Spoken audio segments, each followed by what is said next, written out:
Objectively speaking, the nighttime is the hardest time for men to stay sober while on their nofap journey. In my previous video, we talked about how emotional fortitude is of the utmost importance for those of you who want to stay strong while on your nofap journey. But there is something that even emotional fortitude cannot protect you from while you're on your journey, which is the nighttime. That is when we all relapse the most. In order to understand this phenomenon as to why this is, you need to understand the basics of the conscious brain and the subconscious brain. Throughout each day, both your conscious and your subconscious are processing things simultaneously. The only difference is, which is a pretty big difference, the conscious brain can only process 40 bits of information per second, while the subconscious processes up to 11 million bits of information per second. So what does that look like in the real world? Let's say you're standing on the beach. You're looking at the ocean and you're watching the sunset. Your conscious brain is probably focused on the most obvious things. It's focused on the ocean, it's focused on the sunset, it's focused on the sound of the waves.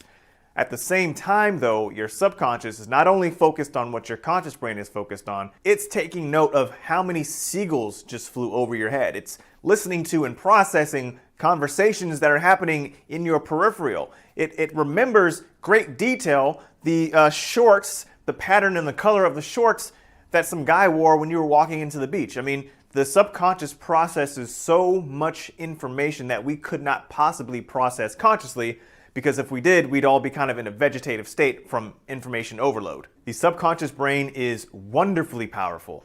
At the same time, however, it is wonderfully vulnerable and wonderfully suggestible. So another way to look at this is to think of the conscious brain as a security guard, a guard that is protecting, or supposed to be protecting, the subconscious brain from all the thoughts that are going down into it. Pretty much whatever the security guard is interpreting goes down into the subconscious brain. You are that security guard.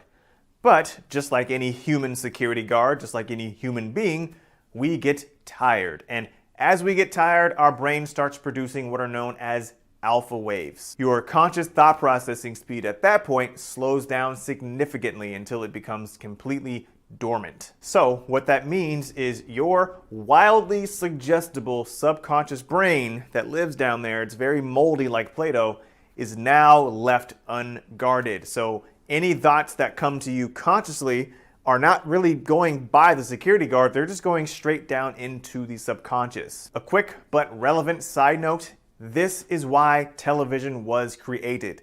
TV was created by advertisers because they understood that when people are zoned out watching TV, their brain enters the alpha wave state where there's not a lot of conscious activity going on, therefore making them more susceptible to suggestion. So they could suggest their products to people when their conscious guard was off duty. It's a whole nother conversation for a different time, but it's still relevant to what we're talking about here. So as we're preparing to go to sleep and our brain enters the alpha wave state, the individuals who are browsing Instagram, looking at those hot models, those fitness girls, the ones that wear those tight pants and shit, you start seeing that, it amplifies times 1,000 because your subconscious brain is running wild with all of those thoughts.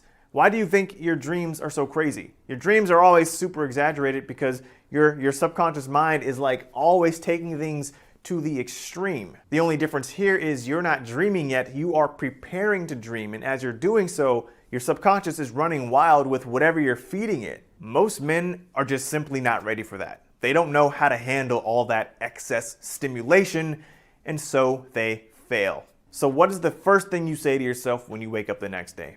You're like, yo, how did I relapse? I don't even feel like relapse. I didn't feel like relapsing the entire day. How did I get to that point?